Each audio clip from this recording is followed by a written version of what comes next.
본문의 말씀을 가지고 의심을 넘어 믿음으로라고 하는 제목으로 말씀을 나누려고 합니다. 도마, 디두모라고 하는 것은 헬라식의 발음이고 도마는 히브리식 발음이라 똑같은 이름이에요. 어쨌든 간에 디두모라고도 불리는 이 도마라고 하는 사람의 이야기인데 쌍둥이라고 하는 뜻입니다, 이름은. 근데 이 사람의 의심에 대한 얘기가 오늘 본문에 소개되고 있어요.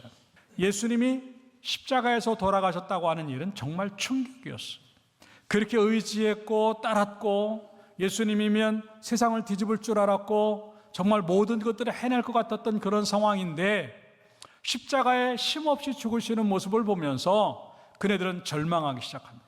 그리고 낙심하고 세상 끝났다고 느낄 정도의 큰 충격을 받았어요. 그런데 3일 만에 예수님이 부활하셨습니다. 이건 너무 기가 막힌 일이었어요.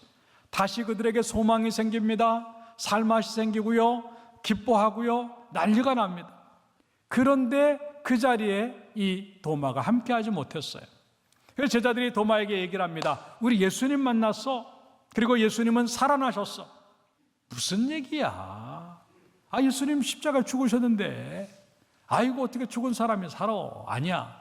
그러면서 나는 내가 못자국을 봐야 되고 내 손으로 못자국에 손을 집어넣어 보고 그리고 내가 내 손으로 옆구리에 집어넣어 보고 내가 그걸 확인하지 않으면 난 못 믿겠다고 얘기를 해요. 그러니까 받아들이질 않는 거예요. 그럴 때 예수님이 그에게 찾아오셔서 이렇게 말씀을 하십니다. 27절입니다. 도마에게 이르시되 내 손가락을 이리 내밀어 내 손을 보고 내 손을 내밀어 내 옆구리에 넣어보라. 그리하여 따라서 믿음 없는 자가 되지 말고 믿는 자가 되라. 예, 이렇게 예수님을 만나는 순간 이 도마는요 주님의 손을 볼 이유도 없었고 주님의 못자국에 손을 넣어볼 이유도 없었고 옆구리에 손을 넣어볼 이유도 없이 이렇게 고백을 합니다. 28절입니다. 도마가 대답하여 이르되 따라서 합시다. 나의 주님이시요 나의 하나님이시니이다. 엄청난 고백을 합니다. 제자들도 못했던 고백을 그 자기의 의심이 깨지면서 믿음으로 그 모든 것들이 만들어지니까 누구도 하지 못하는 신앙 고백을 하면서 예수 그리스도가 하나님이시라고 이제 인정을 하는 그 내용이 지금 나오고 있어요. 그럴 때 31절 29절에 주님이 뭐라고 말씀하시냐면 따라합시다. 너는 나를 본고로 믿느냐? 보지 못하고 믿는 자들은 복되도다. 예, 그렇게 책망을 하죠. 야, 너 나를 봐야만 믿어? 그것도 중요하겠지만 보지 못하고 믿는 자가 진짜 복 있는 거야 라고 말씀을 하시는 것이 오늘 본문의 이야기. 우리도 마찬가지입니다. 얼마나 많은 도마의 삶을 반복하는지 몰라요. 불신, 안 믿는 건 아니에요. 그런데 그렇다 그래서 온전한 믿음도 아니에요. 그 온전한 믿음까지 가야 되는데 중간에 뭐가 딱 놓여져 있냐면 의심이라고 하는 게 들어가 있어요. 아닐 거야 라고 하는 생각, 어쩌면 틀릴 거야, 어쩌면 안 계실 수 있을지도 몰라, 어쩌면 응답 없을지도 몰라, 나름대로 부정적인 생각을 딱 갖고 있을 때 이 온전함으로 가는 믿음이 항상 걸리적거리는 것이고 믿음은 반쪽이 나는 거예요. 차라리 안 믿는다고 한다면 모르니까 그럴 수 있다고 하지만도 믿는데 여기까지 가지 못하는 이유가 뭘까? 그것이 반복이 되면서 어쩔 때는 믿는 것 같고 어쩔 때 안 믿는 것 같은 우리들의 모습들이 너무 많이 존재하고 있다고 합니다. 오늘 예배를 드리면서 여러분의 믿음 속에 있는 의심들을 다 적어내고 불신이라고 한다면 믿음을 만들어야 되겠고 의심이라고 한다면 더 온전한 믿음을 만들어서 여러분 속에 있는 믿음이 복된 믿음으로 바뀌어지기를 주님의 이름으로 축원합니다. 그것이 어떻게 되는 것인가 하는 것들을 몇 가지로 생각해 보면서 은혜를 나누고 첫째 따라서 봅시다. 객관화되는 믿음이 되라. 예, 객관화되라고 하는 것은요 다른 사람의 어떤 상황과 말씀과 이런 모든 것들에 자기를 집어넣어가지고 그것들을 판단해내고 결론을 내리라고 하는 그런 의미입니다. 주석학자들은 이 도마의 모습을 보면서 회의론자라고 낙인을 찍혀요. 이 회의론자라고 하는 말은요 쉬운 말로 말하면 이성으로 모든 것들을 판단해내고 결론을 내리는 사람을 갖다가 회의론자라고 말합니다. 다시 말해서 어떤 것들에 대해서 객관화시켜가지고 그럴 수도 있다라고 인정하거나 내가 틀릴 수도 있겠구나 생각하지 아니하고 나는 무조건 맞아. 내 생각이 맞고 내 추측이 맞고 내 계산이 맞아. 내가 말하는 게 맞아. 계속 자기중심적으로 모든 것들을 판단하는 것이 이 회의론자요, 의심하는 사람들의 모습이라고 하는 것입니다.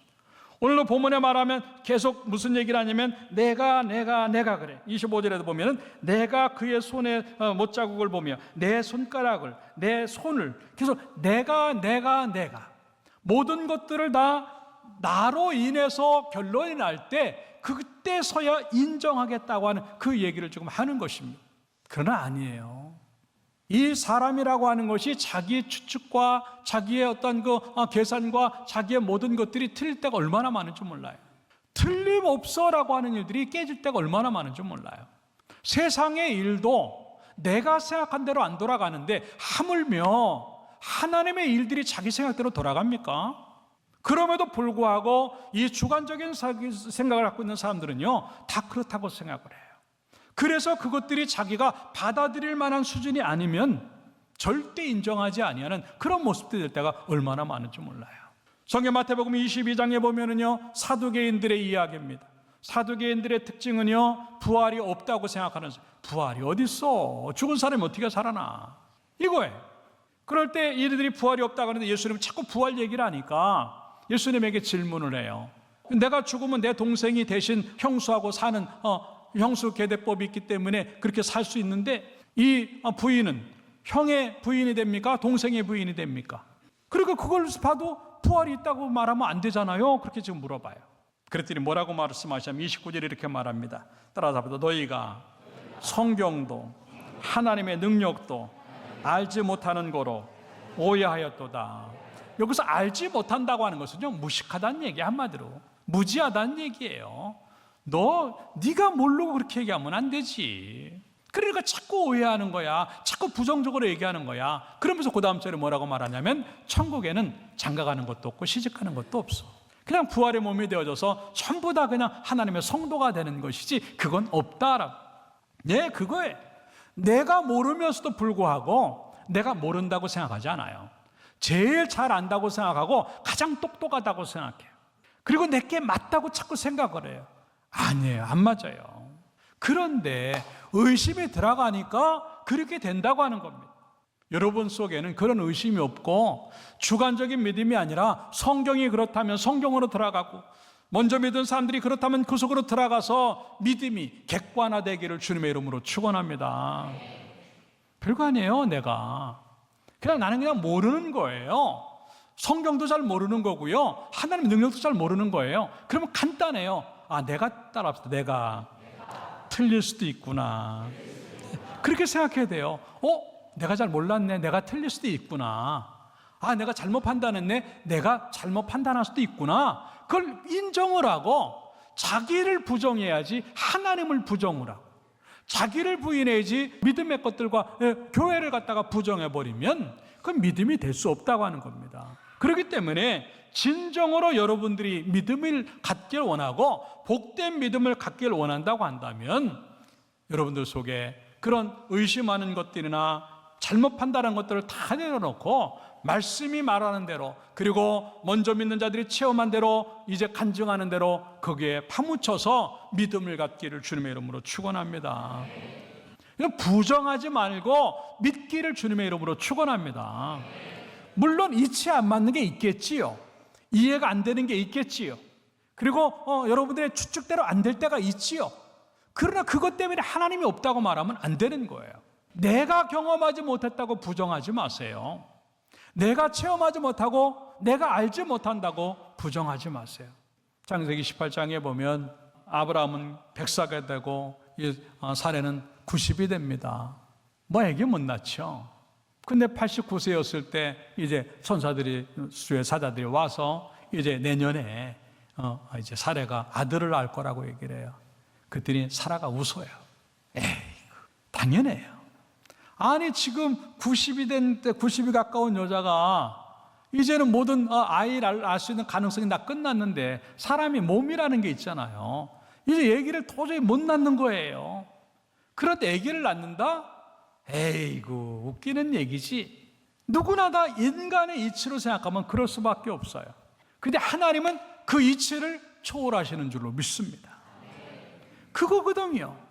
그러니까 내가 못하고 우리의 지식이 안 되고 우리의 가능성이 떨어져서 하나님도 못한다고 생각하는 것은 믿음이 아니에요.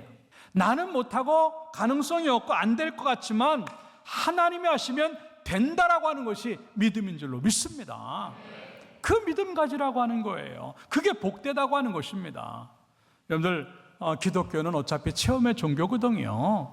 여러분들 아직 하나님을 못 만났다고 한다면 그런 체험을 하기를 주님의 이름으로 축원합니다. 여러분 진실하게 그런 기도 해봤어요? 하나님, 나 성경도 잘 이해를 안 가고요, 성경도 잘 모르겠고요, 목사님 설교하면 무슨 얘기인지 하나도 모르겠고요, 다 이상한 얘기 같이 들리는데요, 정말 내가 원하는 게 뭐냐면 하나님 한 번만 만나고 싶어요. 그 기도하시기 바래요. 오늘부터 매일 밥 먹을 때나 잠잘 때나 계속 하나님, 나 한 번만 하나님 만났으면 좋겠어요. 그 기도하면요 반드시 여러분 하나님 체험할 줄로 믿습니다. 아무쪼록 나 중심적인 어떤 생각, 내 계산이 맞고 내 추측이 맞고 내 판단이 맞고 그거 아니면 나 틀렸고 그렇게 말하지 말고 내가 틀릴 수도 있으니까 저 사람들이 믿는 예수 그리고 성경이 말하는 예수가 뭔지 그것들을 믿어냄으로 말미암아 이해가 가지 않고 알지 못해도 믿음이 들어가서 알게 되고 이해하는 데까지 가는 그런 모습들이 만들어지기를 주님의 이름으로 축원합니다. 그게 바로 자기 자신의 모든 걸 자기 주관적인 걸 내려놓는 거예요. 다 내려놓고 진리 안으로 말씀 안으로 들어가고 먼저 믿는 자들 그리고 하나님을 만난 사람들의 이야기를 들어가면서 내 것들을 정리해내가고 하나님의 말씀에 의해서 움직여지는 여러분들의 믿음들이 되어서 좋은 믿음, 복받는 믿음이 되기를 주님의 이름으로 축원합니다. 두 번째 따라잡다 조건을 달지 않는 믿음이 되라. 예, 의심한다고 하는 것은요 눈으로 본 대로 판단한다 그런 뜻입니다. 다시 말해서 내 눈에 보이는 대로 맞으면 인정하고 맞지 않으면 안 한다고 하는 단서를 붙이고 조건을 붙이는 신앙이 조건신앙이에요. 지금 이 도마가 그런 상황이에요. 내 눈으로 보고 내 손으로 만진 다음에 인정이 되면 나는 믿지만 그렇지 않으면 난 못 믿어라고. 이미 이 믿음은요 부분적인 믿음이요 절반의 믿음이에요. 이미 그 마음에 안 믿는다는 얘기는 안 하지만 조건이 붙은 대로 단서가 붙인 대로 이루어져야만 믿겠다고 하는 절반의 믿음을 가지고 주님을 상대하는 그 모습을 지금 우리에게 보여주고 있다고 하는 것이죠. 이 모습이 베드로의 모습이에요. 마태복음 14장에 보면 베드로가 무리를 걷습니다. 무리를 걸을 때는요 100%의 믿음이었어요. 그런데 조금 가다가 마태복음 14장 30절에 보니까 바람을 보고 무서워서 빠져간다라고 하는 겁니다. 그때 소리를 질러서 주여 나를 구원하소서라고 말을 해요. 예, 바람을 보는 순간 이 베드로의 믿음은 50%가 됐어요. 반으로 줄어버렸어요. 그렇기 때문에 그 다음 31절에 주님이 뭐라고 말씀하시냐면 따라서 믿음이 작은 자여 왜 의심하였느냐. 예, 믿음이 없는 게 아니에요. 믿음이 작은 거예요. 아니 작아진 거예요. 100% 큰 믿음으로 그런 무리를 걸었어요. 문제 없었어요. 근데 바람이 들어오는 순간 그 믿음은 작아졌어요. 그 작아지는 순간 기적도 끝났어요. 이거예요. 의심이 들어가는 순간 믿음은 전부 다 부분적인 믿음이 되고 반토막의 믿음이 되는 거예요. 우리가 믿음이 있다고 생각할 때는 얼마나 많은 것들을 해냈어요. 기도에도 자신이 있었고 예배도 자신이 있었고 사역을 해도 거침이 없었고 헌신을 해도 거침이 없었고 근데 지금 머뭇거리고 망설이는 이유가 뭘까? 머물러 있는 이유가 뭘까? 예, 믿음이 없는 건 아닌데 반으로 줄어버린 거예요. 그 순간 우리에게 나타나는 기적과 은혜와 모든 것들이 다 반타작이 되고만 더 큰 것들을 경험할 수 있는데도 불구하고 그걸 해내지 못하는 우리들의 모습들이 너무 많이 존재하고 있다고 하는 것을 보여주는 그런 얘기입니다. 그럼 믿음이라고 하는 건 그런 것 아니에요. 안 좋을 때도 그대로 믿고 질병이 와도 그대로 믿고 속상한 일이 생기고 사고가 생겨도 그대로 믿을 수 있는 믿음 되기를 주님의 이름으로 축원합니다. 이게 온전한 믿음이에요. 바람이 불던 상황이 어떻게 되든 그 상관없이 나는 그냥 주님만 보고 갔기 때문에 그것만 보면 된다고 하는 믿음이 끝까지 가야 계속 그 믿음이 유지될 줄로 믿습니다. 이게 욥의 신앙이에요. 잘 되든 안 되든 그건 의미 없었어요. 자기가 너무 힘들지만 그것 때문에 그는 입술로 범죄하지 않았다고 성경은 말해요. 왜? 주실 때도 하나님이시고 취하실 때도 하나님이시니까 하나님 앞에 주셨으면 감사해도 안 주셔도 그는 감사해야 되지 않느냐. 이게 욥의 결론이에요. 근데 우리는 믿음이 반쪽밖에 안 되기 때문에 요 믿음일 때는 주실 때는 감사한데 요 반쪽 의심이 들어간 믿음에는 안 주시니까 내가 하나님 잘 못 믿는 거예요. 그렇게 힘들게 하시니까 내가 잘 못하는 거예요. 요게 반으로 들어가 있으니까 내 믿음이 믿음 안 될 때가 너무 많다고 하는 걸 얘기하는 것이죠. 다시 한번 내 믿음을 돌아보면서 나는 반쪽일까 온전합니까? 그걸 돌아보면서 어렵고 힘들어도 하나님을 인정하면서 하나님 뜻이겠지라고 하는 생각을 하면서 어려워도 힘들어도 잘 믿기를 주님의 이름으로 축원합니다. 다니엘이 사자굴에 안 들어갔으면 얼마나 좋았겠어요. 근데 사자굴에 들어가잖아요. 하나님이 계시니까 살려주시고, 풀무불 속에 들어가는 사드락 메삭 아벳노가 있어요. 안 들어갔으면 얼마나 좋았겠어요. 그런데 들어가요. 그런데 하나님 계시니까 살려내시는 줄로 믿습니다. 죽느냐 사느냐는 그렇게 중요하지 않아요. 주님이 계신가 안 계신가, 죽느냐 사느냐의 문제가 아니라 내 믿음이 믿음 다워질 수 있는가 없는가, 그게 더 중요하다고 하는 것들을 생각을 하고, 어떠한 일이 있어도 마음 흔들리지 말고 하나님의 뜻을 발견하면서 온전한 믿음으로 나가기를 주님의 이름으로 축원합니다.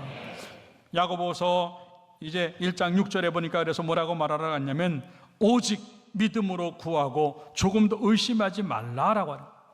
왜? 의심하는 자는 마치 바람에 밀려 요동하는 바다 물결 같으니 이런 사람은 무엇이든 죽기 얻기를 생각하지만 안 된다는 얘기죠. 하나님 앞에. 그러면서 8절에 뭐라고 말하면 따라 두 마음을 품어 모든 일에 정함이 없는 자로다. 예, 두 마음을 품은 거예요. 자꾸 마음이 왔다 갔다 하고 두 마음이 되니까 하나님이 없어지고 자기 생각대로 이게 움직이니까. 믿음은 하나예요. 오직 하나님이 움직이라는 대로 움직이면 그게 정답인 줄로 믿습니다.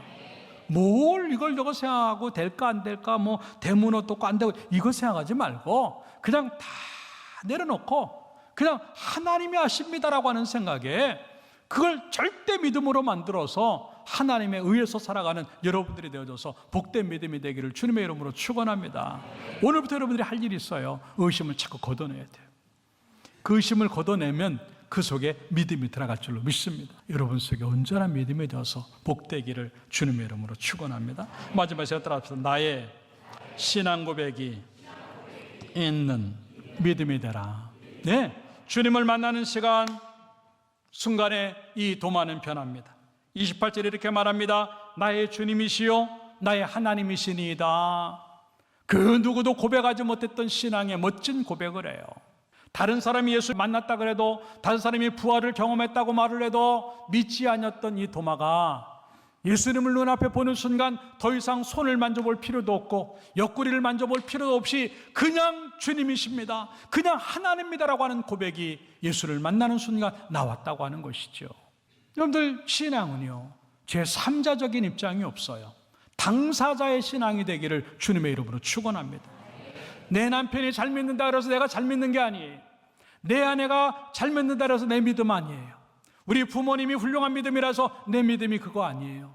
내 자녀들이 잘한다 그래서 그 믿음이 내 믿음이 아니에요. 나는 나로서 하나님에게 그 신앙 고백이 나오는가 하는 거죠. 그리고 그 신앙 고백처럼 사는가 하는 거죠.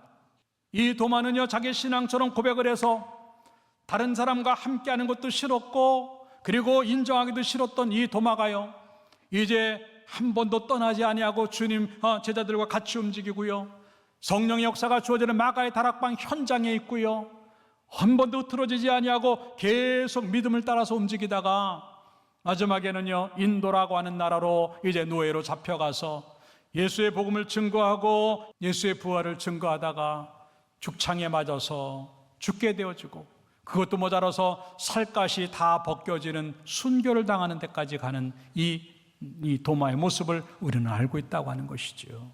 이게 신앙 고백의 신앙이. 우리는 너무나 많이 그런 신앙 고백이 없어요.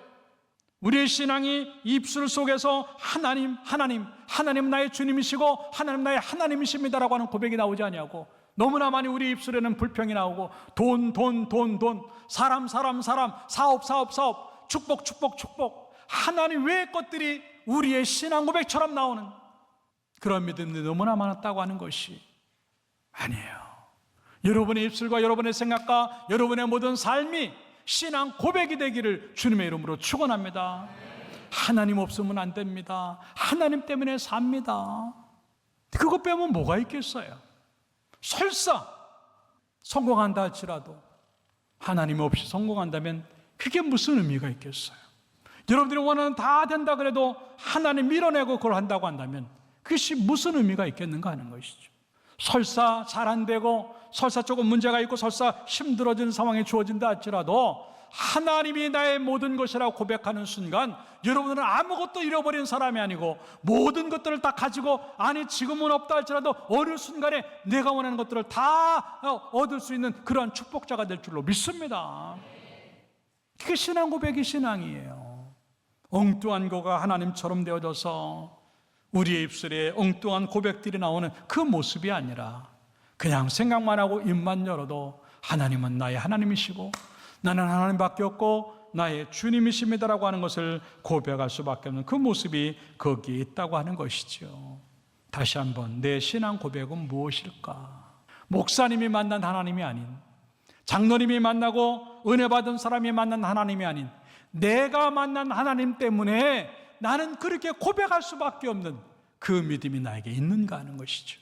사도신경이나 할 때 나오는 그러한 신앙 고백이 아닌 내 삶 자체가 신앙 고백처럼 되는 순교의 자리를 간다 할지라도 모든 것들을 잃어버리고 빼앗긴다 할지라도 그대로 가려고 하는 그 믿음이 나에게 있는가 하는 것인데 그대로 되어져서 복되기를 주님의 이름으로 축원합니다.